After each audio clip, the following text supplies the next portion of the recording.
Dialysis for patients with kidney disease and kidney failure. Types of dialysis, indications, side effects and more. Your doctor looks at you kindly, but you can sense a hesitation in his eyes. Moreover, you get the foreboding feeling that what he has to say next is not going to be something you want to hear. You have kidney failure. In fact, your kidneys are not working very much at all. I can tell you that I have treated many patients who have come to me with the same dire warning from their doctor. It isn't the end of the world, however. It means that you need to start dialysis. Dialysis is likely a dirty word to anyone who has ever had problems with their kidneys. You think, if only I could avoid dialysis. It is true that it is a complex, sometimes intrusive procedure, but it can actually save your life. You shouldn't think of dialysis as something to be feared. Of course, it would be great if you could preserve your kidney function. Rather, you need a thorough understanding of what dialysis is and how it will affect your life. What is dialysis? Now, let's imagine here for a moment that your kidney is not working at all. I mean, it does so many useful things for your body. Filtering wastes, controlling electrolytes, and balancing the water in your body. When you have failing kidneys, all these processes go haywire. What's the solution? Simple, find something to take the place of the kidneys that can no longer do their job. One way, the obvious way, I suppose, is to simply put in another flesh and blood kidney to do the work. This is a great solution, but honestly, there just aren't enough kidneys to go around. In this modern age, to save lives that would otherwise be lost to complete kidney failure. Then, someone invented a machine to do the exact same things that the anatomical kidneys do. Great age we live in, huh? The dialysis machine takes all the blood from your body, filters the blood, removes water, balances electrolytes, returns that blood safely into circulation. Some systems, such as peritoneal dialysis, don't require a machine, but a special catheter inside your abdomen. Even now, these machines are becoming so sophisticated that they have home hemodialysis machines. When you have kidney failure, you are in luck with these treatments around to help you. Indications for dialysis.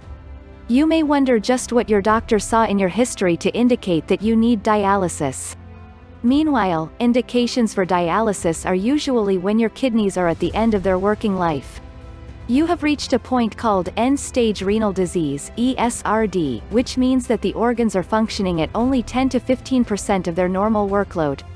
Your doctor determines this mostly by lab work, such as blood urea nitrogen, creatinine clearance, estimated glomerular filtration rate.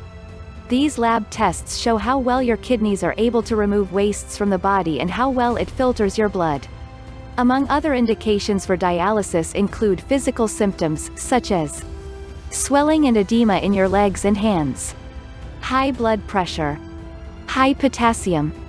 Swelling indicates that your kidneys are not adequately balancing the fluids in your body and allowing them to accumulate.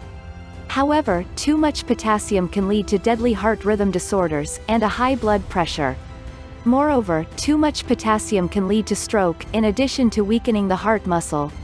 Types of dialysis. The two most common types of dialysis are hemodialysis and peritoneal dialysis. However, home hemodialysis is now becoming an option with the advent of smaller, less expensive hemodialysis machines. For most patients, though, you will have to go to a hospital or hemodialysis center 2 to 3 times per week to remove fluid and filter your blood. When you miss your appointment for dialysis, it can cause a dangerous buildup of wastes and fluid. Hemodialysis is the most common of all types of dialysis. It generally takes 3 to 5 hours because the entire volume of your blood is run through the machine. Meanwhile, peritoneal dialysis is another type of dialysis that is often used, and it is much more convenient than hemodialysis.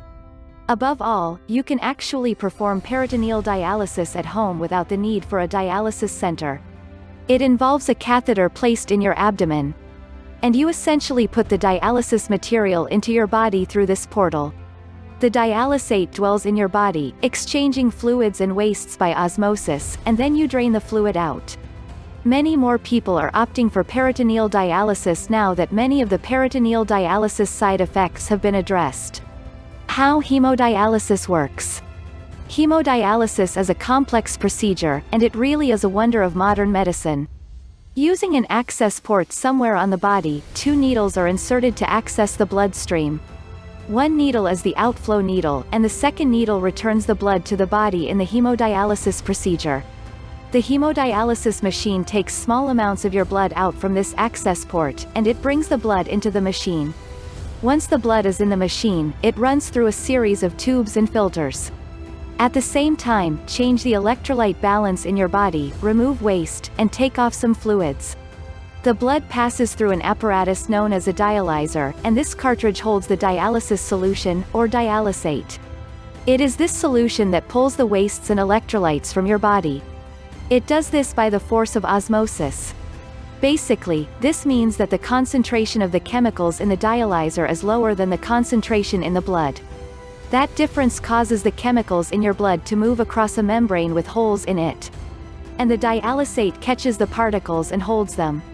The blood is then returned safely to your body through the return port. The machine removes blood and fluid very slowly to ensure that your blood pressure does not drop too low and you pass out. Hemodialysis side effects.